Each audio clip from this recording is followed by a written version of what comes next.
Madam President, over the course of this partial government shutdown, we've seen our Democratic colleagues engage in increasingly acrobatic contortions in order to dodge a serious conversation about the urgent humanitarian and security crisis down at our southern border. Their refusal to come to the negotiating table has serious implications for the hundreds of thousands of federal workers going without pay, and for all Americans who deserve a nation that can secure its own border. Along the way, we've heard that the new funding of any sort of border barrier, even the kinds that Democrats have supported so recently and so often, would now be, quote, an immorality? An immorality? We've heard serious proposals brushed aside with joking offers of $1 to address the critical issue. We've even heard frank admissions that 30 days from now, there would be no progress toward an agreement on border security, even if the government were reopened. Under normal circumstances, we would expect lines like these from the farthest left organizers and most vocal liberal protesters. But these are not normal circumstances. And these are the words, believe it or not, of the Speaker of the House, the gentlelady from California, Nancy Pelosi.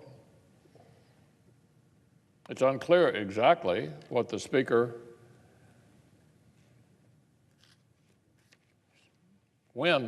made the determination that the explicit requests of the men and women who secure our borders and the safety of American communities would take a backseat to the political whims of the far left, that the border security efforts towards which Democrats have agreed to direct billions of dollars in the past have transformed overnight into something evil. But here we are, day 25. We know the new and unreasonable position of the Speaker of the House. So here in the Senate, my Democratic colleagues have an important choice to make.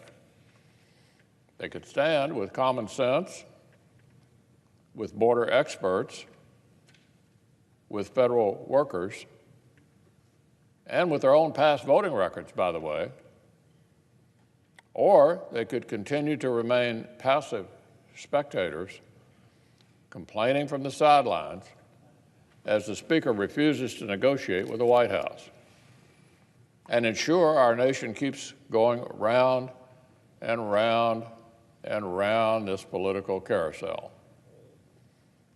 It's up to our colleagues on the other side of the aisle.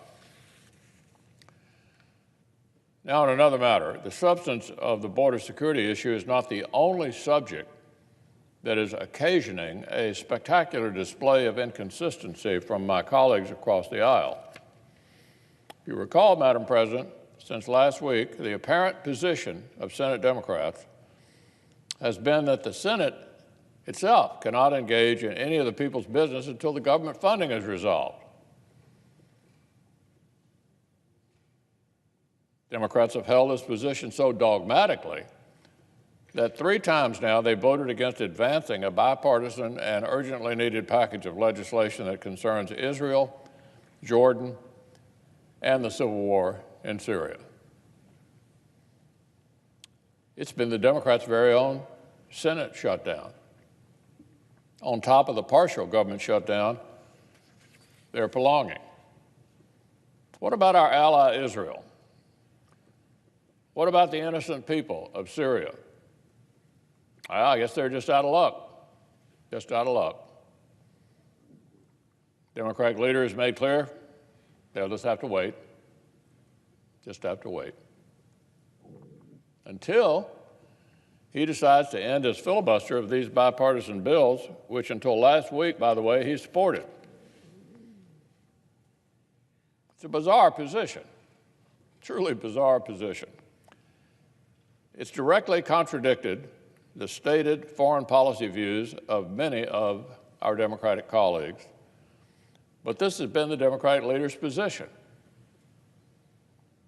Filibuster the expanded assistance for Israel, filibuster the new consequences for giving aid and comfort to the Assad regime as it butchers its own people.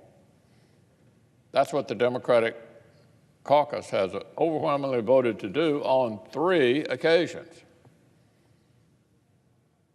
But now, we're informed that it was all just a farce. The Democratic leader actually doesn't mind doing other business,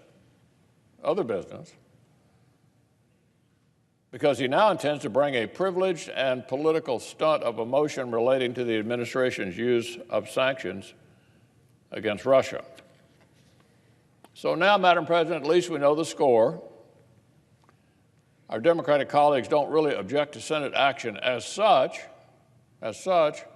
They just object to debating a bipartisan package of bills to reinforce our support for Israel, help Jordan stand firm amidst regional chaos, and take action to hold accountable those who have tortured and murdered countless Syrian civilians. There's no reason this bill shouldn't sail through Congress and be signed by the President. A bipartisan bill to support Israel, defend Jordan, and provide justice for innocent Syrians. That's what the Democratic leader is filibustering. But a partisan motion on an unrelated foreign policy issue? Oh, he's perfectly happy to see it come right here to the floor for a vote.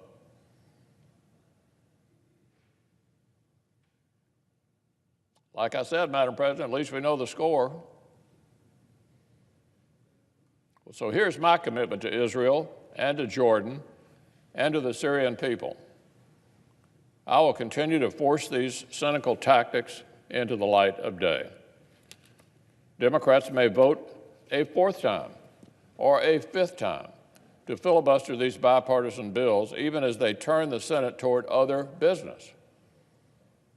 But Republicans will not abandon the need for American leadership in the world.